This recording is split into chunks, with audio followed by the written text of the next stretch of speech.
श्वास थांबल्यानंतर आणि देह सुटल्यानंतर नक्की काय होतं? गरुड पुराणे सांगतं की मृत्यू हा अंत नसून एक भयंकर प्रवासाची सुरुवात आहे.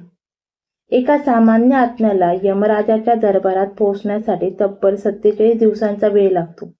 पण तुम्हाला माहित आहे का, या प्रवासात आत्म्याला अशा 16 शहरांमधून म्हणजेच महापुऱ्यातून जावं लागतं, जिथे पाऊल टाकताच भल्याभल्यांचा थरकाप उडतो. कुठे रक्ताची नदी वाहते तर कुठे आगीचा पाऊस पडतोय, कुठे हाडं गोठणारी थंडी आहे तर कुठे भूक आणि तहानलेले व्याकुळ झालेला आत्मा रडत ओरडत चालतोय.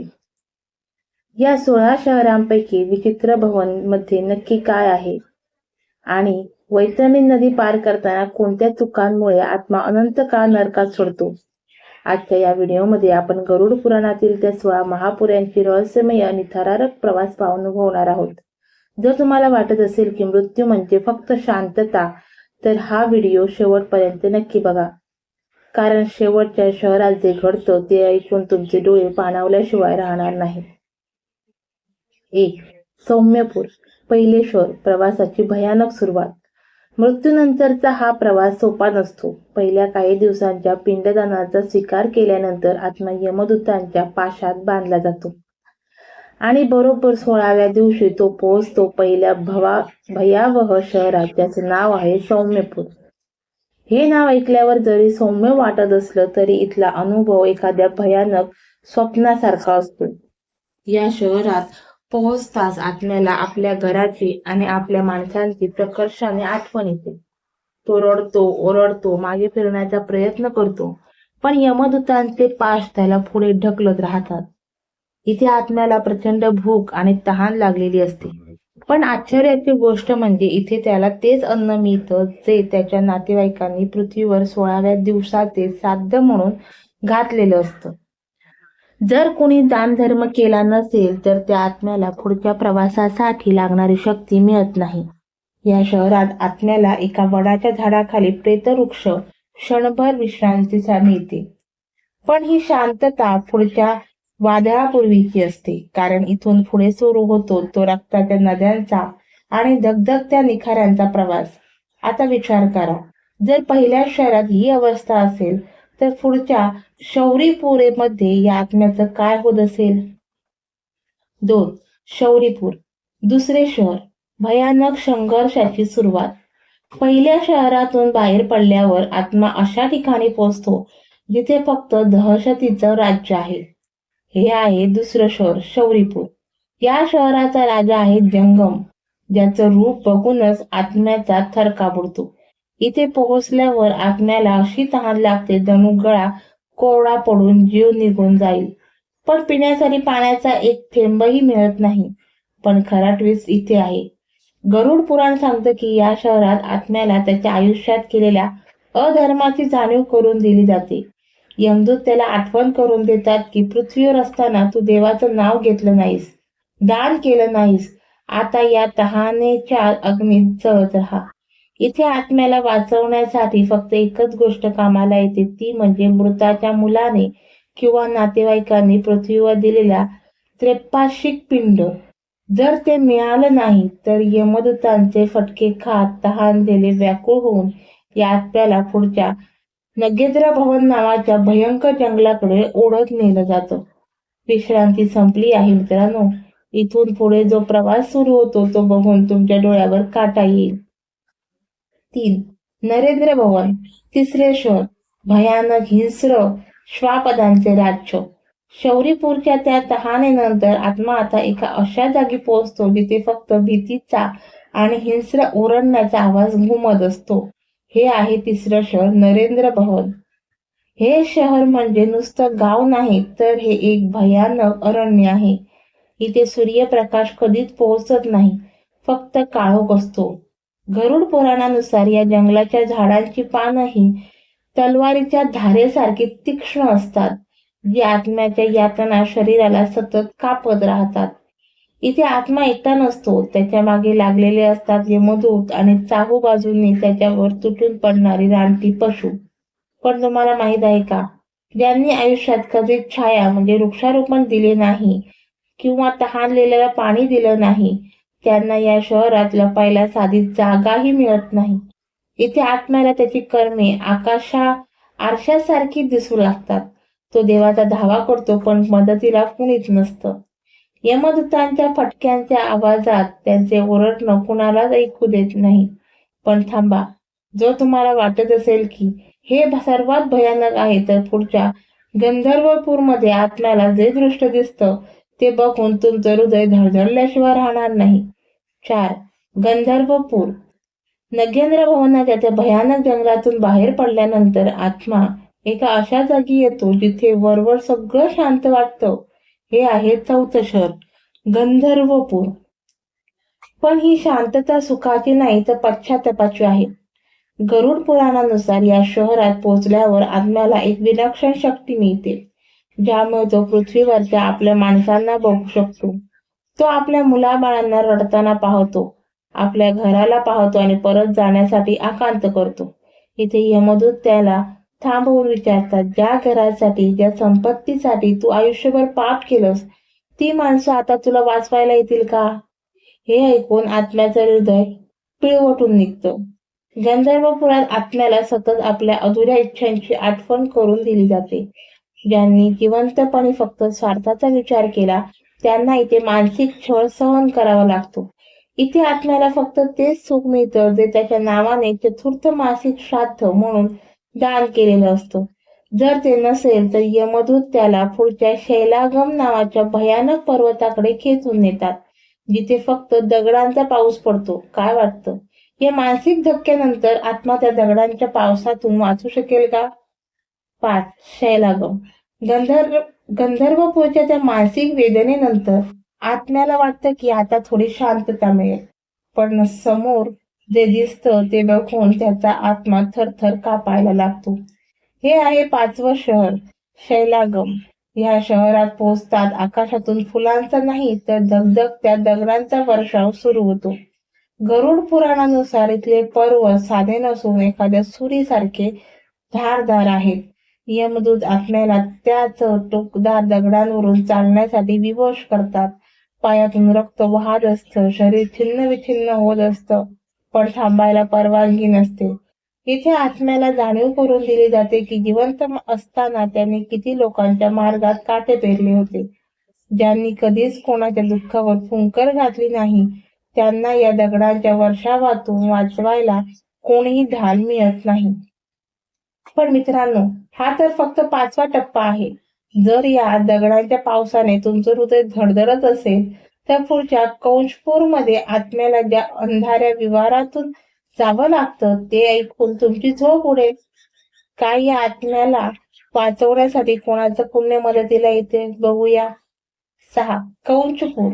5व्या शहरातल्या त्या दगडांच्या पावसातून वाचलेला आत्मा रक्ताळलेल्या शरीराने जेव्हा पुढे पाऊल टाकतो तेव्हा तो एका अशा विवरात अडकतो जिथून बाहेर पडणं अशक्य आहे. हे आहे 6वं शहर, कंचपूर. या शहरात जमिनीच्या नावाखाली फक्त महाभयंकर दलदल आहे. गरुड पुराण सांगतं की इथे पाऊल टाकताच आत्मा कमरेपर्यंत चिखलात रुतला जातो. प्रत्येक पाऊल उचलताना त्याला हजारो विंचू चावल्यासारख्या वेदना होतात. इथे ना प्रकाश आहे ना धड रस्ता. यमदूत त्याला केसाला धरून त्या चिखलातून ओढत नेतात. आत्म्याला वाटतं की आता तरी कोणीतरी मदतीला येईल, पण इथे फक्त शांतता आणि दलदलीचा बुडबुड असा भयानक आवाज येतो. ज्यांनी आयुष्यात अन्नदान केले नाही किंवा ज्यांनी दुसऱ्याच्या हक्काचं ओरबाडून घेतलंय त्यांना या दलदलीत तासनतास अडकून राहावं लागतं. यमदूत विचारतात, पृथ्वीवर तू खूप संपत्ती जमा केलीस, मग आता या चिखलातून बाहेर पडायला ती संपत्ती का कामाला येते नाही? पण मित्रांनो, जर तुम्हाला वाटत असेल की ही सर्वात मोठी शिक्षा आहे तर थांबा, कारण पुढच्या क्रूरपणे नावाच्या शहरात यमदूत आपल्या 11 रूताने आत्म्याची अशी अवस्था करतात जी बघून तुमचं काळीज थरथरेल. काय आहे क्रूरपुरातलं गुपित? 7. क्रूरपूर. दलदलीतून कसा बसा बाहेर आलेला तो आत्मा आता एका अशा नगरीत प्रवेश करतो जिथे हवा सुद्धा मृत्यूच्या गंधाने भरलेली असते. हे आहे 7वं शहर, क्रूरपूर. या शहरात पाऊल ठेवतात आकाशातून पाण्याचा नाही तर चक्क गरम रक्ताचा आणि पूचा वर्षाव सुरू होतो.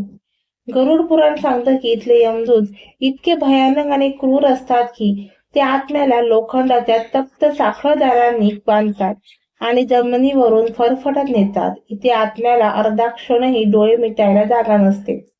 ज्यांनी आयुष्यात क्रूर कृत्य केली आहेत, निष्पाप जीवांची हत्या केली आहे किंवा कोणाचं मन दुखावून स्वतःचं घर भरलं आहे, त्यांना या शहरात यमदूत एखाद्या प्राण्यासारखं मारतात.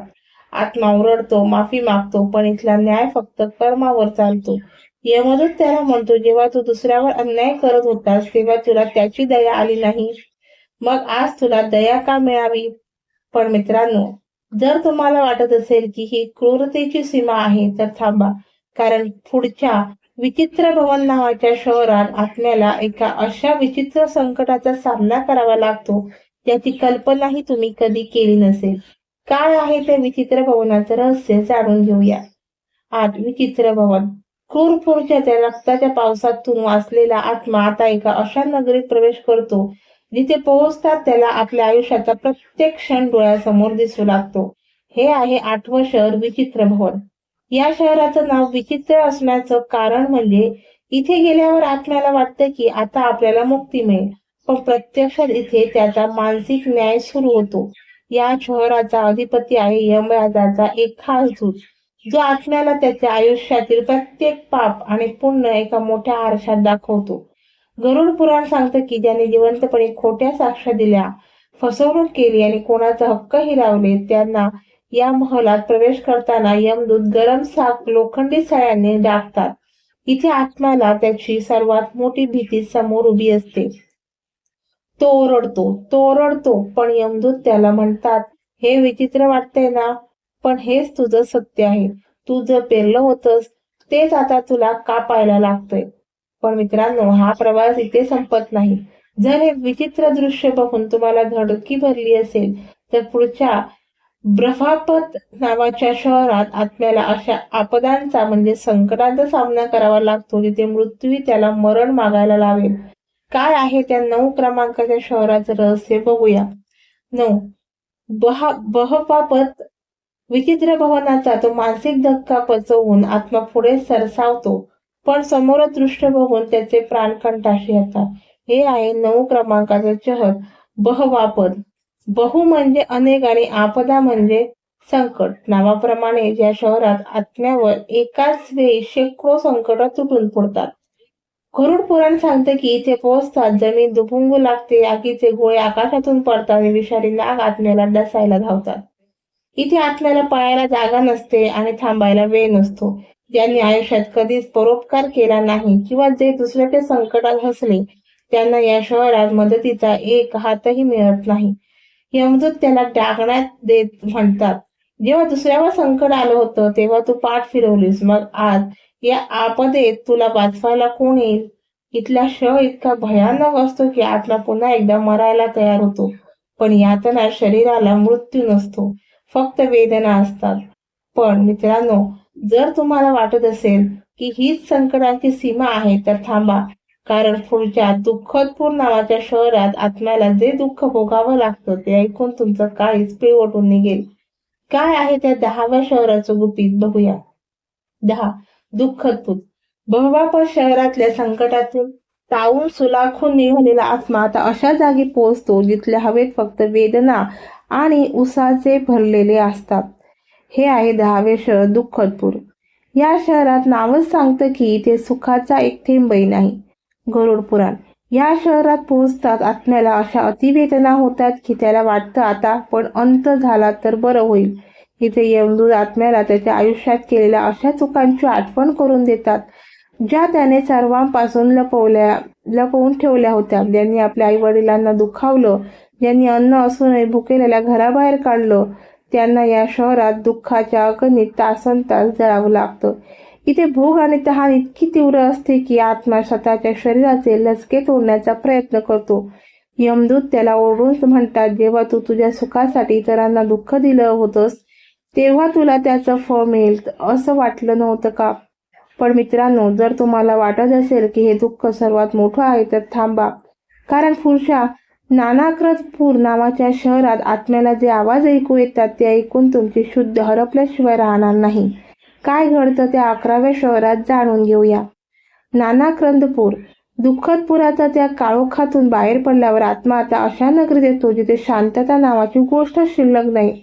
हे आहे 11वे शहर, नानाक्रंदपूर. नाना म्हणजे अनेक प्रवासी, कृंद म्हणजे रडणे. गरुड पुराण सांगते की या शहरात पोहोचतात आत्म्याला चाहो बाजूंनी हजारो जीवांचे रडण्याचे आणि किंकाळण्याचे आवाज ऐकू येतात. हे आवाज इतके भयानक असतात की आत्म्याचं हृदय धडधडू लागतं. इथे यमदूत आत्म्याला त्या लोकांचे चेहरे दाखवतात ज्यांना त्यांनी आयुष्यात मानसिक छळ दिला होता आणि त्यांच्या रडण्याला त्याने कधीच किंमत दिली नव्हती. ज्यांनी खोट्या अफवा पसरून कोणाचं घर उद्ध्वस्त केलं किंवा कोणाला आत्महत्येला प्रवृत्त केलं त्यांना या शहरात यमदूत लोखंडी साखळ्याने तोंडातून ओढतात. आत्मा आपले कान बंद करण्याचा प्रयत्न करतो पण ते रडण्याचे आवाज त्यांच्या आत्म्याला चिरत रडतात. यमदूत गर्जना करत म्हणतात, जेव्हा तुझ्या कर्मामुळे दुसरे रडत होते तेव्हा तुला खूप आनंद झाला होता ना, मग आता हे संगीत ऐक.